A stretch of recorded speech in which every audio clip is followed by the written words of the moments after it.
Okay. Hi, Green Machine friends and fans of fun. I will be removing my mask so that the deaf community can read my lips because I can't sign fast enough for the reviews. So I will be going over the books this week. Do we have any pop culture news? You think of any, Nate? It's not. Yeah, it's not comics. Pop culture. We are getting Legion. We do have Nemesis in the back. Yeah, and we did. Oh, Legion and Nemesis. We have some games for sale. We're dipping our toes back in games. So if you're a board gamer, please come through. What else? I know we had Mandalorian episode 1 drop last week. We will not be discussing that. Trying to think of what else. WandaVision's coming soon. Disney, actually, all parks in California might not open for a whole another year. Yeah, I'm so broken up about that. Anyways, Connery died. oh yeah, Sean Connery died. Oof. Okay. And what else? There was something else. I'm trying to think. I can't remember. Well, anyway, so that happened, and it's election night eve. So I hope you all got out and voted. And let's see where the cards fall, I guess. I'm still sort of floored that the Three Jokers ended the way it did because I think we were discussing it at the store today, and I don't think anyone is quite happy with that ending. That was not Jeff John's best work, and I was trying to be nice about it last week, but it was kind of. And yet, Last Ronin was amazing, and we ran out almost instantly. So everybody who did not get a copy or called the day of, sorry. I told you guys for months to get your pre-orders in, and I'm telling you once again to get your pre-orders in for all of the nullified variants, all of the King in Black stuff.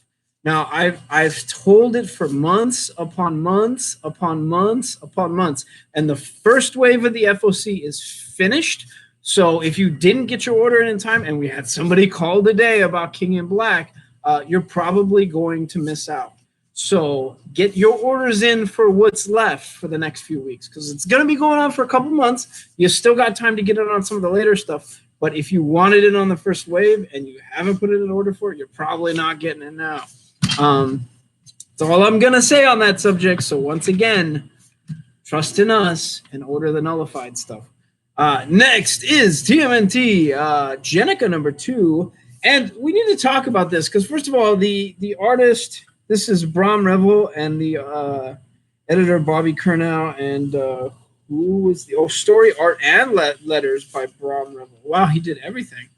It was, honestly, the art was great. This is exactly how I want a TMNT comic to feel. And Jenica is a bit more lighthearted, so I really want a lighthearted take at times with that. But it's great. The people of Mutant Town are dealing with the fact that somebody is drugging the mutants to make them much worse than they normally are, and it's causing a PR nightmare for, some New Yorkers that have been infected with the mutagen and just want to get back to their daily lives and are separated from the rest of New York. And so they've got to be – did you put the sign up, by the way? Okay. And so they've got to be dealing with that. It's actually a really good read, and at times – honestly, I like the Jenica stuff for the Mutant Town stuff. Meanwhile, the regular TMNT stuff, it should feel just a bit different. I want a little more lighthearted stuff from Jenica, and that's what you get with this issue. So I really honestly did dig it, and the art feels perfect for this sort of issue. So if you need a little more TMNT in your life after Last Ronin, you didn't get enough of that, come check this one out. Next is Camillo Farini and Serigati Lanza, and we're talking about Hotline Miami Wildlife, issue number 3. And I have to tell you, the way this issue ended, knowing the Hotline Miami mythology from the games, it makes perfect sense. And I've had a really, really good time with these issues, too. The art has been great. Honestly, the art is better than I ever expected, which is strange to say when Hotline Miami as a game is very pixelated and the art is a little different from everyday stuff. But this art is top tier. The story is great. There's a lot of twists and turns and a couple betrayals, and I laughed out loud more than a couple times. So I had a really good time with the story, and I think if you're on board with this Hotline Miami stuff, you will not be disappointed by issue number 3.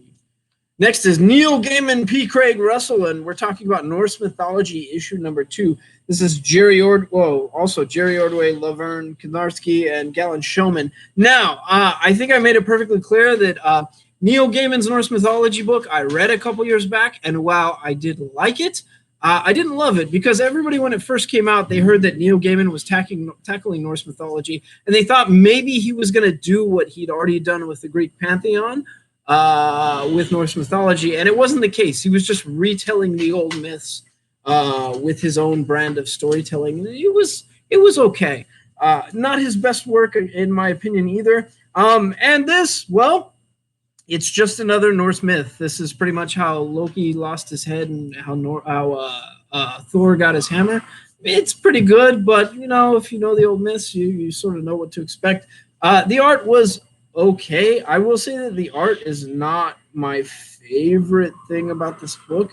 I do like it, pretty good, but I don't know. There were times where the art just sort of felt off and the eyes looked a little dead. It was just kind of strange in that aspect. But it was okay. It was all right. You've got to retrieve the dwarf involved, and then you've got Odin and Thor and Loki, and you sort of know the players and you know what's going on there. Al Ewing, Marcio Takara, and Federico Lee, Empire Aftermath, Guardians of the Galaxy. So the last issue of Guardians centered around, poor old, what's his name, Marvel Boy, had actually witnessed quite a few murders back to back, and he was blamed for all of them as things just went tragically wrong while he was standing in a bathroom, which is a really weird thing to do. So in this issue, if you can't tell from the cover, we've got old Detective Rocket Raccoon trying to put the pieces together and solve the puzzle. And the answer, well, it's going to shock you. I will say that if you're getting ready for King in Black, you should probably not miss Guardians of the Galaxy this week. It has a very sort of surprise ending and is great. I again laughed a few times through this, had a good time, wasn't bored, would recommend, top tier book this week. Next is a book, Seeley, Howard and Howard, Promenade, Guden, Duke, and World. And this is Winter's Teeth from Vault Comics, and we're talking about Vampire the Masquerade. Now, the last 3 issues I have said were good. The art was gritty. It felt right. But the only things I found with it was there's a couple of tropes that they do. They do the whole, hey, somebody was sired. They don't know who their sire is. Somebody adopts them, and then it goes from there. And, there's a betrayal and a backstab, and they're sort of learning the game of the vampire world. That's what happened in the last few issues. This one took a couple unexpected turns and was quite entertaining. I had a really good time with this issue in particular. The last issue centered around the Prince of Minnesota, or the Twin Cities, rather, getting killed, and so they've got to figure out who killed him. And then the Anarch's Tale, it turns out the Anarch's Tale does kind of sync up with the Camarilla tale, but in sort of a weird, unexpected way. I was not bored at all. The action was perfect, and honestly, the twists and turns I didn't see coming. And as somebody who knows the Vampire the Masquerade genre, well, the game, the stories, fairly well, I was sort of surprised the angles they went. So don't skip on this. If you're a Vampire the Masquerade fan, you're probably really enjoying this comic to begin with. So I feel like I just kind of sound like a broken record there. Next is Spy Island, a Bermuda Triangle mystery. Now, I think I had pegged this story all wrong because I read the first issue and I was like, it's okay. This issue in particular was amazing, really good. The art was wild, all over the place, and did some really cool sort of experimental stuff at times. It went from like just sort of scribbles to really, really beautiful like 2-panel pages, and then fake ads and stuff like that. It centers around, the spy game, but more importantly, like how to fake someone's death and hide them in plain sight, which is kind of cool. And again, was not bored at all during this entire thing. It's very, very, very comical. And there are times where I read this and I could kind of see a movie like based around the storyline and premise. So really, really good showing, good writing. I now understand why there's a pretty big following for Spy Island. So I would say definitely don't skip issue number 3. Dark Horse hasn't been doing a lot of stuff that has really caught my attention lately, and this one truly has. So don't skip out on it. It'll be on our shelf. Next is Captain Marvel issue number 23, and if you are expecting to get the mainline Captain Marvel cover A, you're not going to find it in our store because it is sold out completely. We do have a couple variants. They're okay. The storyline itself is it's okay too. It's not really my jam. It's Captain Marvel on, well, either an alternate timeline or a future timeline dealing with some sort of apocalypse dystopia and sort of trying to navigate the waters. But we've seen this before at the beginning of this run completely. And granted, it's a different timeline or apocalypse timeline, but it's not something that's particularly new, and I'm kind of, I'm a little bored with it. But we'll see where it goes. The art was great. Nothing to complain about as far as the art goes. And as far as the Captain Marvel story, it's pretty good. I just, I don't know. Maybe I'm suffering from like similar event whiplash because it doesn't seem like something new. Your mileage may vary, so it'll be on our shelves. At least a couple variants will. Next is the best Star Trek comic on our shelf, and of course, I'm talking about Orville Heroes Part 1 and 2. This comic, and in fact, this series to me feels more Star Trek than Star Trek Discovery did. And I know I ruffled a few feathers by saying that last time, but it's the God's honest truth. And in a lot of ways, it makes more sense as somebody who has been in the military. Star Trek always felt super serious, and the military at times is not. So the Orville felt infinitely more honest. Hi, Lahaina. It really, really felt like a much better version of Star Trek, and this is no different. This issue actually reads like, what if the Orville met Zorro? Or in this case, Lady Zorro, what would happen? And I was not at all bored. It involves kind of like what happens when diplomacy fails and what can you do and what should you do? Like what is morally right and what rules do you play by? What rules do you choose to ignore? So if you know the Orville storyline, you know what I'm talking about here. And it's just good writing. Was not bored. Had a good time. The art is great. Again, I don't know who draws this art, but man, they've really nailed Seth's face. And you get aliens in here that look a lot like my old-time English bulldog, so I can't recommend this enough. It'll be on our shelf. Next is Robert Kirkman, Chris Samney, Matt Wilson, and Russ Wooten. And we're talking about Firepower, or Ryu and Ken as a family fight ninjas, because that's what it feels like. It feels like, well, what happens if somebody took Ken Masters and threw him into a family setting and then, you know, ninjas attack? So really, it's a family fighting ninjas together and trying to stay together. So it's good. I haven't had a bad time with any of these issues. And while the storyline at times does feel kind of simplified, the writing and the art does not. They're both really top tier and good. So, and this issue in particular actually explains quite a bit of the mythos. And so I just wouldn't skip it if you were into this sort of thing. We'll have it on our shelves. Come check it out. Next is Wow, Wow, Wow, Thompson, Sandoval, Nava, and Sotomayor. And, well, okay, Elsa Bloodstone has been infected by her Bloodstone itself. And Deadpool's kind of got to confront the monster that's tracking her and infecting her. And if you can't tell from the cover, that might mean that he's decided to power himself up. And so I, again, haven't read a bad issue from this Deadpool run. And coming on the heels of the last Deadpool run, though, I didn't have a very good time with the last Deadpool run. This one has been just awesome. So I wouldn't skip this issue, and this one in particular did laugh a couple times, but again, you're going to see a powered-up Deadpool in a form that you really haven't seen before, so don't skip it. Don't skip it. 100% don't skip it. Hi, Mom! Next is Boom Studios, #1, Parrot Rena and Biomonte.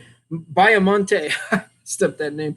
We're talking about Mighty Morphin #1. Now, Mighty Morphin #1, well, what do you get? Well, it's continuing the Mighty Morphin Power Rangers numbers. And if you pick up the variant itself says issue number 56, so it goes by the legacy numbers.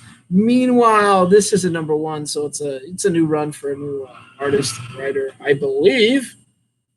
Actually, I kind of recognize these names already, so I'm not sure if they were already on it. But so is the story good? Yes, the story is good. It's fun. The art is good. But I will say we've kind of seen this before too. Like the Green Ranger has become the White Ranger, and oh God, there's a new Green Ranger, and we don't know who it is. So yeah, that goes all the way back to Power Rangers first season. So you kind of know the story, but kind of don't. And I think it's those callbacks that makes it fun for older fans. So don't skip it. The writing art is good. Wasn't bored throughout it. And this is really sort of just continuing on from the Mighty Morphin series. So if you have a Mighty Morphin Power Rangers sub, know that your sub does not continue. That series has come to an end, and it's going to Mighty Morphin. So if you want to be subbed to the new series, let us know. Danny Keenan, I will make sure this hits your box, I promise, and I will get you subbed because I know you don't want to skip on any of these. And we do have Power Rangers coming out, although I don't think it's out this month. I think it comes out next month. But Power Rangers will be hitting a number 1 as well. Next is Priest, Genty, Story, and Mia, and this is John Walker, U.S. Agent. And yeah, I can't say I've ever been a U.S. Agent fan, nor have I really expected to want to read the character. He's pretty much like, what if Cap was a complete jerk with almost no morals and very upset every time one of his phony shields gets destroyed or damaged because he's got to get a new shield. Darn, they're just expensive. And that's pretty much this book in a nutshell. I will say this is not at all PC. There are some very over-the-top moments. And if you find that might bother you, you probably should skip this book. But I also will say I didn't have the best time with it. The character's not really my jam, and although the story was kind of funny at times, it was also just kind of weird. So I'm going to give it a couple issues before I advise you to just rush out and buy it. Right now, I will say it's not the strongest opener, but again, U.S. Agent. How many of us really wanted a U.S. Agent story? I sure didn't. Did you want one, Yogi? He's shaking his head. Anyways, but it'll be on our shelf. Next is One of Six Origins. This is Chapman, Rebelka, and Delpeche. This story is a strange one, folks. Now, I will say the art, I really, really dug the art, but we all know I kind of have a weakness for art that sort of feels like watercolors and then not quite. And that's what you get from the art in this story. Now, this story centers around, stop me if you've heard this one before, in this particular review video, and apocalypse after the world has sort of fallen, and how will mankind survive? And my God, there's just so much apocalyptic fiction stories in comics these days. Yeah, okay, we've seen some of this before, but they're going in weird directions. It seems like the actual disease can create traps, and mankind is sort of on its last leg, and there's very strange reaction from animals. I mean, like there's like apes walking around in like human clothes and stuff like that, and I'm not sure what the reason is. And some of the animals try to trick people, and it's a strange story. But I was intrigued, and I wanted to know more. So as a number 1, I would say this is a pretty good opener. Pick it up, maybe thumb through it before you buy it off our shelves and see if it feels like your jam. The art was just really what sold me on it. I really sort of dug the art and the way it felt, and that alone made me want to just read more into it. So that will be on our shelves. Next is Stranger Things and Dungeons and Dragons, issue number 104. This is Jody Hauser, Jim Zub, Diego Galinda, Masasic, and Nate Picos.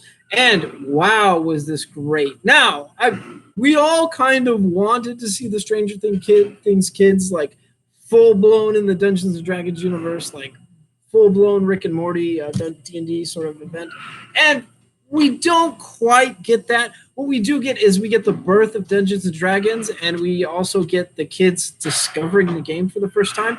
And as we all have with comics and other pop culture, when you immerse yourself in a certain thing, you start to see it being represented in the real world in different forms. And that's what happens here. You know, they see the certain teacher as like, well, you know, kind of an energy leech or an energy vampire. And then they, you know, they see another kid as well, kind of an evil like thing, that bully thing that needs to be slain, and so on and so forth.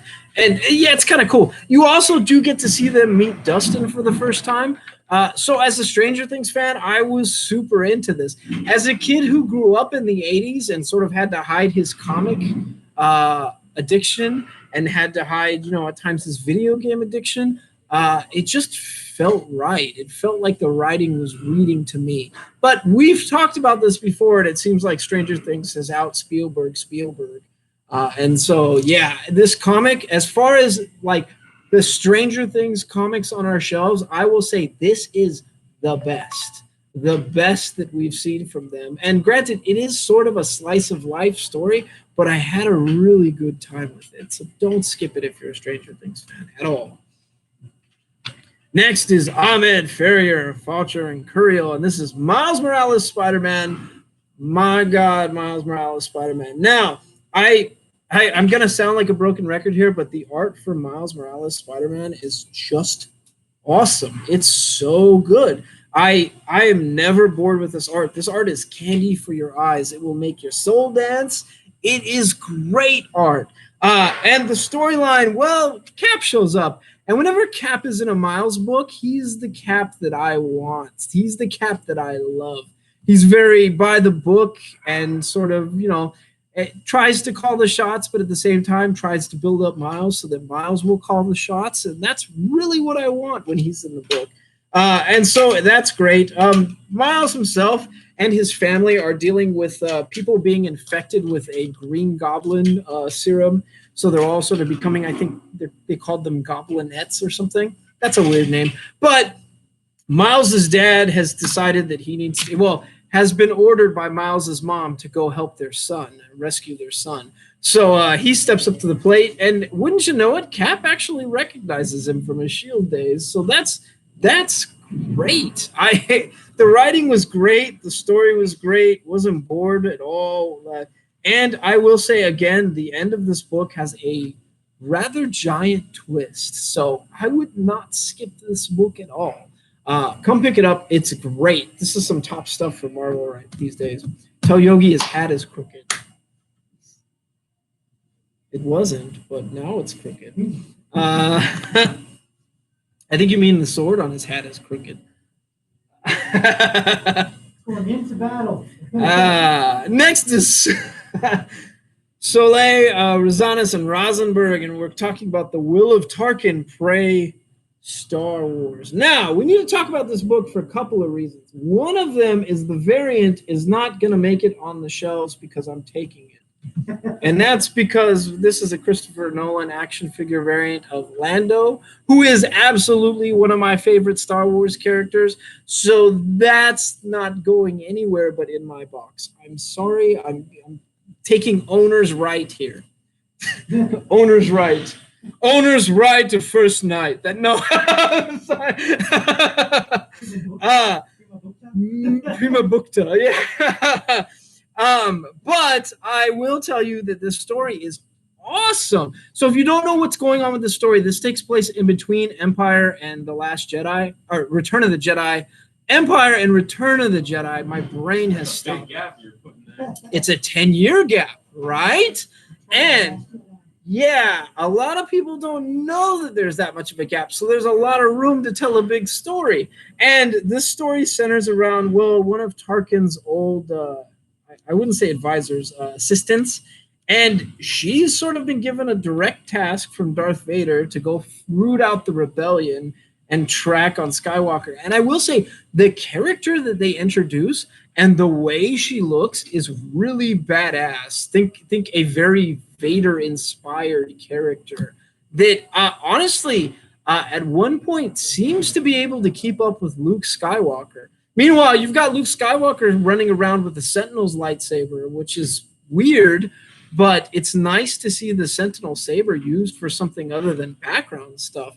So I'm totally not bored with this Star Wars run. In fact, as far as Star Wars comics goes, this is starting to rival the stuff from the expanded universe. Now, keep in mind, I still swear by any Quinlan Voss story from the expanded universe, and I did love the stuff about like Emperor having like 1 billion clones on Biss. But this stuff is starting to feel as good as the expanded universe, which is weird to say because I haven't said that about these in a long time. Don't skip on this if you're a Star Wars fan. Without a doubt, get on board with this stuff. This is awesome writing and awesome art. Don't skip it. Don't skip it. And maybe find this Lando Christopher Nolan somewhere. Next is Chapman, Villanova, and Darmada, and we're talking about Web of Empire, Web of Venom, Empire's End. And what do you get with this story? Well, some of the Skrull have discovered a very unfortunate alien species that will begin to pick them off one by one. If this feels like Aliens, I can say that this was absolutely inspired by Aliens, but we're using Venom symbiotes, and no. So don't skip it. It was an awesome read. And it honestly makes sense because, like, Marvel just acquired the Aliens license, and we're all kind of wondering if aliens are going to make an appearance in the Marvel universe. They brought Conan the Barbarian in. Why would they not bring aliens in? Yes, they have the Brood.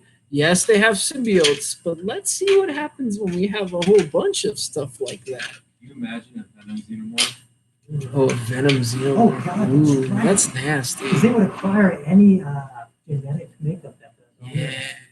Wow, that's messed up. Or Anyway. Carnage Xenomorph. Oh, man. Okay. So that's what you're getting. You're getting a very aliens-inspired story in the Marvel universe, and it's great. And if you are a King in Black fan, if you're excited about the upcoming event, don't skip it. Do not skip it. The art was pretty good.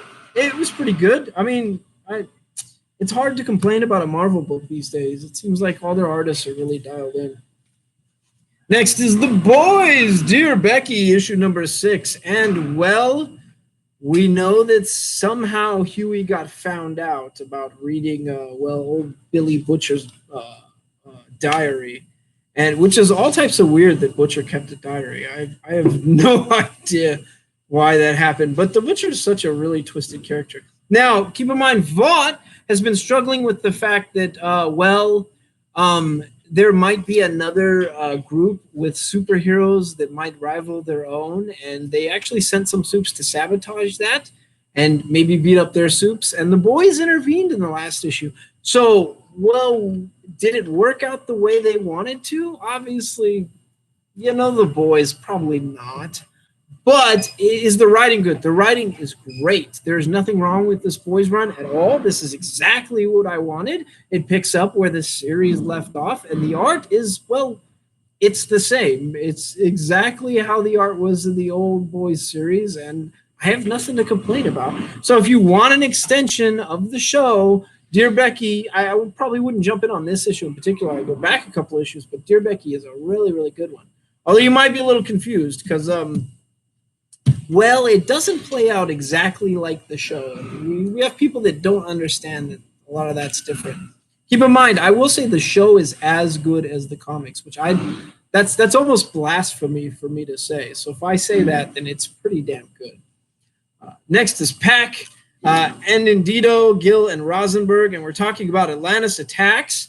But I'm going to have to stop everyone right there because, my God, when was the last Atlantis Attacks issue? That was like March, dude, and I didn't even remember what had happened. I sort of remembered that Atlantis was mad at was mad at help me out here. Specifically, no, I don't know. I haven't been reading that series. But what's the name of the team? I always forget. Shang-Chi's team. Yeah. No, it's New Agents of Atlas. Agents of Atlas now. It's Agents of Atlas now. Agents of Atlas. But they were arguing over a dragon, which is weird. But Namor's pissed, and as badass as the Agents of Atlas are, although I will say Amadeus Cho is not my favorite Hulk. He's a Hulk. I like him. I just don't love him. But I will say that as badass as that team is with Wave and Arrow and all those really cool characters, let's be honest, a pissed off Namor is just bad for anyone in the Marvel universe. And so we finally get that fight that they've been building up to for about 4 issues that I had forgotten about because issue number 3 came out forever ago. And it's a good fight. It's a really, really good fight. I want to know more. And I know that this story is actually going to be continued in the King in Black. So hopefully, Red Hulk for the win. Is that Donde Sweet? Yeah, Red Hulk's pretty good, but I wouldn't say he's my favorite. I think my favorite now is Immortal Hulk, by far. And before that, it was Joe Fixit. So, yeah. But anyways, so it's good. It's good. It's really, really good. And we do get to see a kind of twist ending and a very pissed off Namor, which, in my opinion, that's just a win-win. You pretty much need to buy something by default when those elements are in play. Next is Spencer Rosenberg, Vincentini, and Menyes, and we're talking about Last Remains, The Amazing Spider-Man.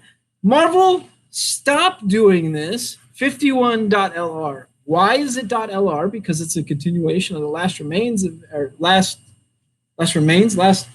Remnant.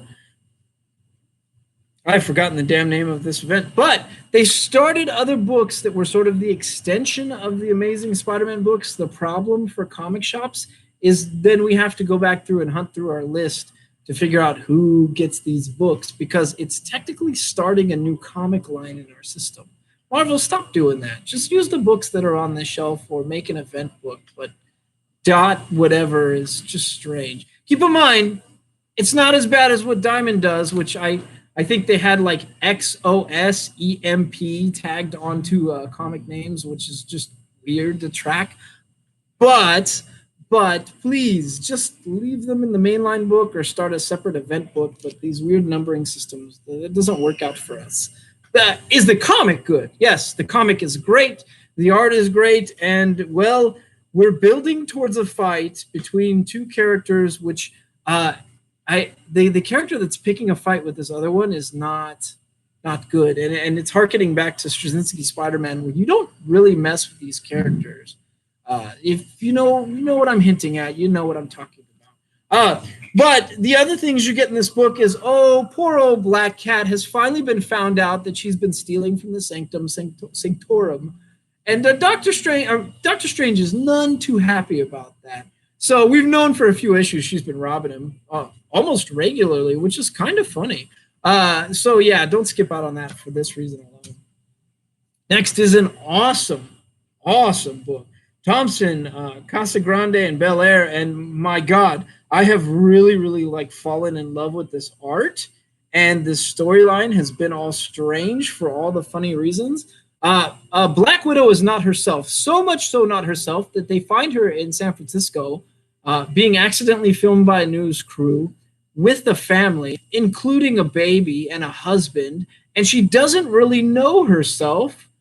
And meanwhile, Bucky's spying on her along with Hawkeye, and they're trying to figure out what's going on with her. Well, it's explained finally in this issue, and the people that got dragged into it are kind of upset because somebody acted without saying it, and you literally get somebody going like, wow, I think you've killed us all, for good reason. You don't really mess with Black Widow this way. You'll see. It's great. The reveal is great. The comic is great. I pretty much was grinning by the end of it. Don't skip it.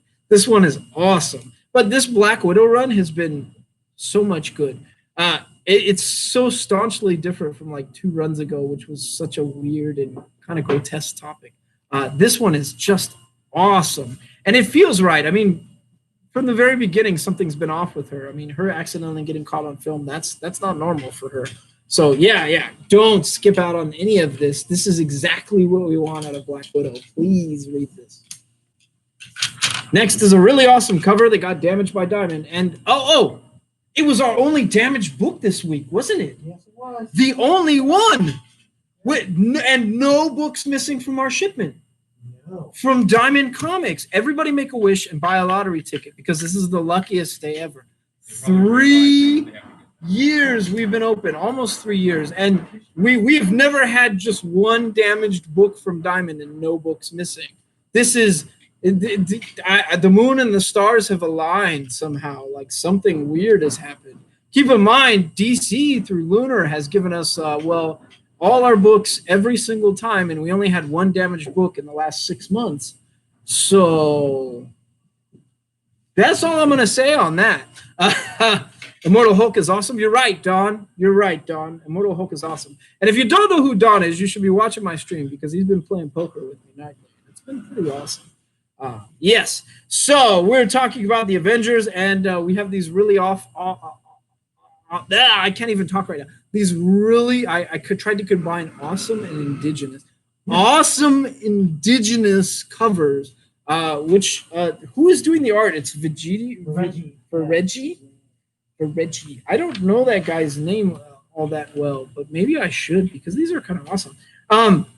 But this is the variant. The reason this is the variant is because, we didn't have enough copies on our shelves. Everyone's been buying them, and it makes perfect sense because after that last fight with Moon Knight, that was an event, and that's underselling it. Like the climax of that event was great, and everything I want from an Avengers book, and everything I want from one of my favorite characters, Moon Knight. And what do you think the Avengers do at the beginning of this book, Yogi? I don't know. What book is this? Oh. Avengers? They have some shorties? They just fought Moon Knight. What do you think they're going to do? Nate already said it. They have shorties? No, they try to recruit him. Oh. Good. What do you think happens, Nate? Get you guys. That's exactly right. You try to recruit Moon Knight, and Moon Knight's like, nah, piss off. So did not disappoint. The beginning of this book did not disappoint. That's all I'm going to spoil for you. You need to read it for that reason alone. But the rest of it is, the Mephisto still hasn't been resolved from the Moon Knight event, so we're going to get to see what all that means. And meanwhile, this current Avengers team is just the best Avengers team I think I've ever read, and they have such good energy with each other. So just don't skip it. It's amazing. Great book. Come pick it up, but you're probably not going to get the main cover if you buy it from our shop because God help us, dude. People are snatching this stuff up, and we're doing pretty good. We're trying to get enough for the shelf, but it's just, I don't know what to tell you guys, man. They're just flying off our shelves these days. Next is Johnny Cates, Nick Klein, Matt Wilson, and we're talking about Thor. Hooray starts here. Who's on this cover, Nate? Oh my gosh, Donald Blake, the famous doctor. Donald Blake, the doctor. If you don't know Donald Blake, well, you need to get schooled because he's Thor. He was the Thor during the original Infinity Gauntlet event, wasn't he? No, that was someone else, I believe, because I don't remember who, but during Infinity Gauntlet was a total of fear. Yeah. But he's the OG Thor that. Yeah. That So anyways, the OG Thor. Well, guess what? Thor is tired of being king. He needs to take a vacation. Who does he tap? Probably Donald Blake. But this story is written by Donny Cates. It's not going to go the way you think it goes. It's not going to go the way it's spelled out. So you see him on the cover, you know that Mjolnir is kind of like going to other people and empowering other people. Oh, what's going to happen? It's Donny Blake. Donny Cates, Donny Blake. I've combined names. It's Donny Cates. It's not going to go the way you think it's going to go, but it is going to be really, really good to read and really, really fun. So, yeah, come pick it up. It's awesome. But this Thor run, again, like a broken record, if I'm recommending Immortal Hulk or Thor, you know it's a week they come out because they're always good. The art is just top tier. The story is great. You just can't go wrong with it. Buy Thor stock. Buy it all now. Right. Yeah, that's probably right. Donny Cates, poor old Donny Cates, catches so much heat on Twitter, and it's just like people being jerks to him. Y'all need to go to Donny Cates' Twitter and like just tell Donny Cates what an awesome guy he is and thank him, because people are just mean to him for whatever reason. Like he was writing about Throg the other day, and somebody was just being a jerk for the sake of being a jerk. Anyways, next is X of Swords, and we're talking about X-Men, issue 14, Hickman, you, Azrar, and Go. Well, do you think it's good? Yes. Hickman's name's on the cover. Of course it's good. This issue's kind of a little bit damaged, which is why it's my review copy. What I will say is this is building towards the fight between Arakko and Krakoa, and it fleshes out more about Apocalypse's background. Can I get my drink real quick?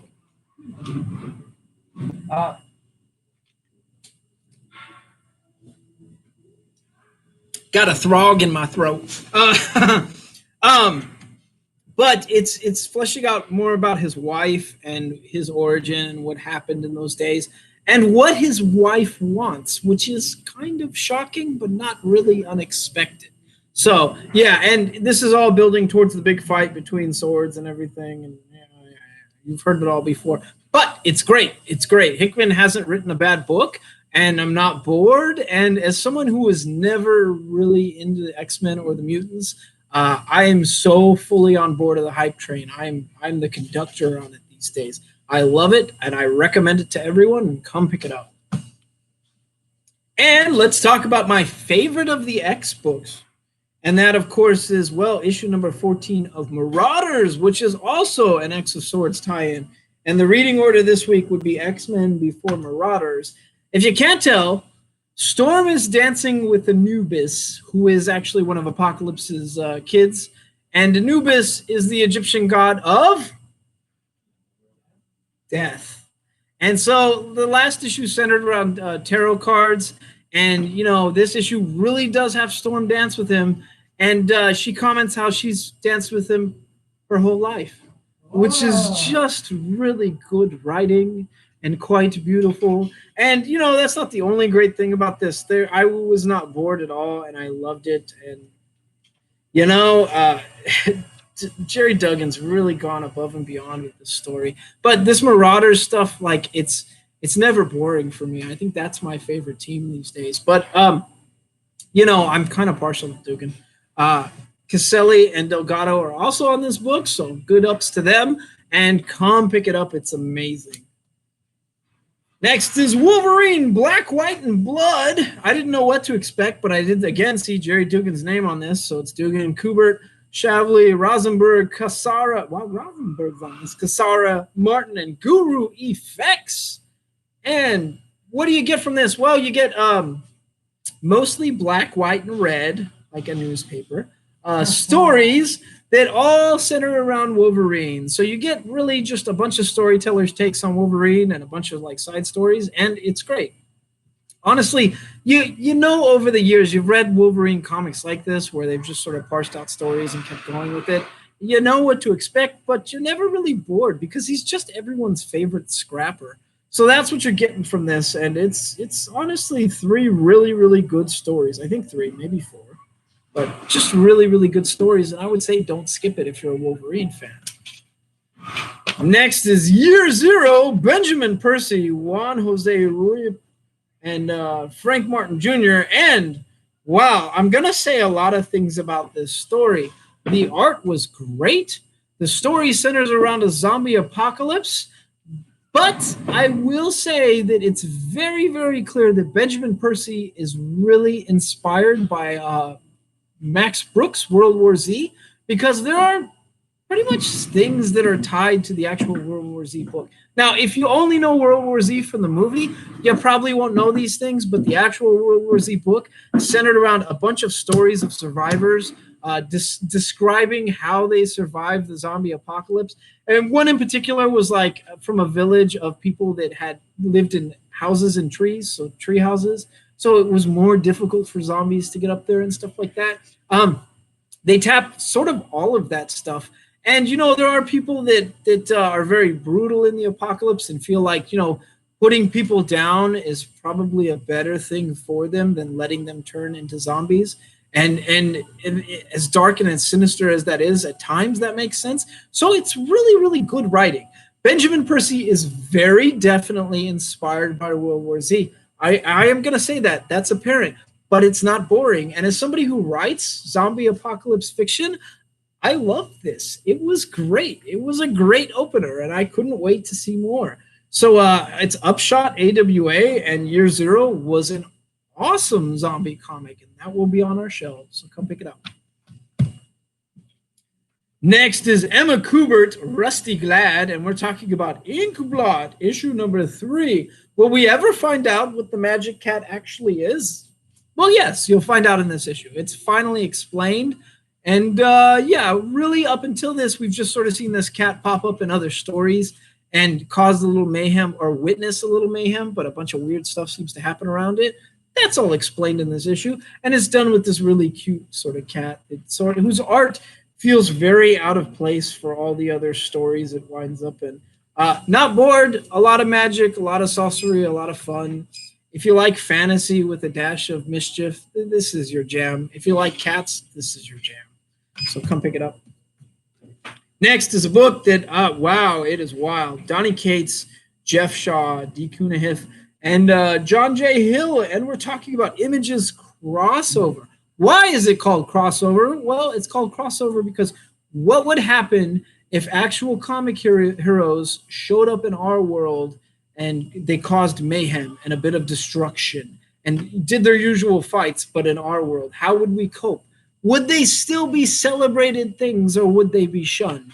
And it sort of is a testament to, well, America's paranoia and sort of how we go over the top when something goes wrong. And it's pretty good. I had a good time with it. More importantly, the art was really wicked. Like they do some wild stuff with the art. And yeah, that was really nice to see. So yeah, don't skip it. It's a Donny Cates book. You know it's going to be good. So come pick it up. We'll have a couple copies on our shelves. Not a lot, but a couple. Next is Tales from the Dark Multiverse. Multiverse. Sure. Multiverse. And that is Batman Hush.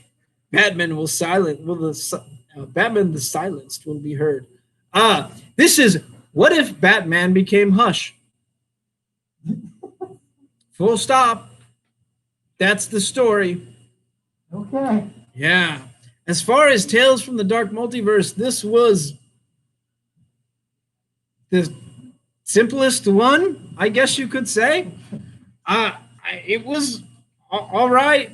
It was all right. You could pretty much deduce what is happening from the cover. And although the way it unfolded was kind of different and a little unexpected, it wasn't a huge, like it just wasn't totally entertaining, and I wasn't really invested in the story. And okay, what if Batman was Hush?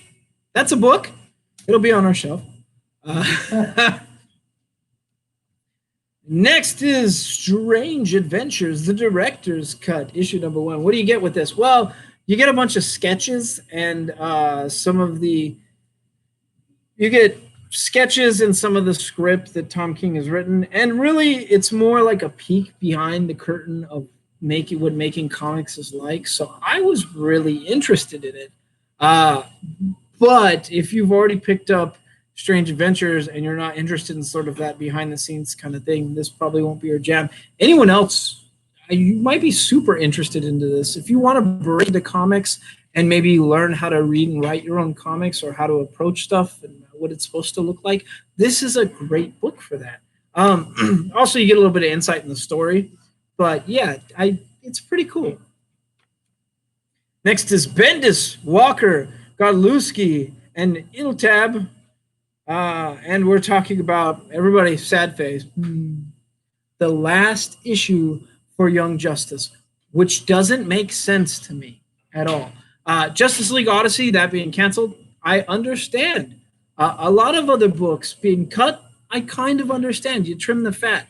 But do you trim the fat on a really awesome story that hasn't disappointed once? Maybe you should stay your hand, especially a story with Naomi in it. This story has been great, and this Young Justice send off is good. It's very Young Justice. It's how I wanted, although the ending is a little sudden. And I'm very, very, very sad there are no other Young Justice comics slated right now. We saw a Future State, and I didn't see a Future State Young Justice. But if they did do a Future State Young Justice, that's a perfect place for Naomi. But okay, as far as what do you get here? You get really great art, and you get a very Young Justice end that is kind of beautiful in a lot of ways. It's pretty much the youth saying to the old guard, like, "Hey, make room. You know, we are who we are," and I like that sort of thing. So, anyways, issue number 20, Young Justice. I would say don't skip it. It's awesome. It'll be on our shelf. Can I grab one more sip? My throat is just going. Thanks, bud. Next is Catwoman v. Blanco and Placencia. And I don't know what was up with the art in this book, but the art was kind of like I really loved it on some pages, and other pages I was kind of like, what is going on here? It's kind of a strange art, but it does sort of fit Catwoman. It's a weird sort of confusing gritty at times. But this centers around the new Queen of Alleytown. Who's that going to be? Oh, Catwoman. yeah. Catwoman. And then, or Father Valley's next victim. And Father Valley is introduced, and he looks very much like Christopher Lloyd in Who Framed Roger Rabbit. That's kind of what he reminds me of. If you know that character, well, you can picture it in your head. And well, it's on the cover. You can see it. But it's a sort of creepy character that kind of references Bible scripture. It's not really my jam, but I don't know. It's just going in a direction that is not quite what I wanted. I want more Bat and Cat Tom King feel. Man, so it's okay. It's pretty good. If you're a Catwoman fan, you're probably having a good time with this run. I'm still sort of on the fence with it, is all I'm going to say. It's not really written for me, it feels like, so I'm kind of like, it's okay. Next is Batman: The Adventure Continues. This is Burnett, Dini, Templeton, Morales, and Kubina. And this centers around the death of Jason Todd, which is not something I thought they would go there. And it turns out in a way that's very strange for any Batman story. Not quite normal. Interesting to see. I will say, as a Batman fan, it's interesting. It's a different direction, but wow, what a dark thing to take on. Although the death of Jason Todd doesn't normally involve Harley, which is weird. Oh, it goes in a way that is totally unexpected. It's not the normal death of Jason Todd. It's different. It's different. If the death of Jason Todd happened in the Batman animated series. Yeah, it's different, but it was kind of, and it's dark for the Batman animated universe to tackle that is really dark.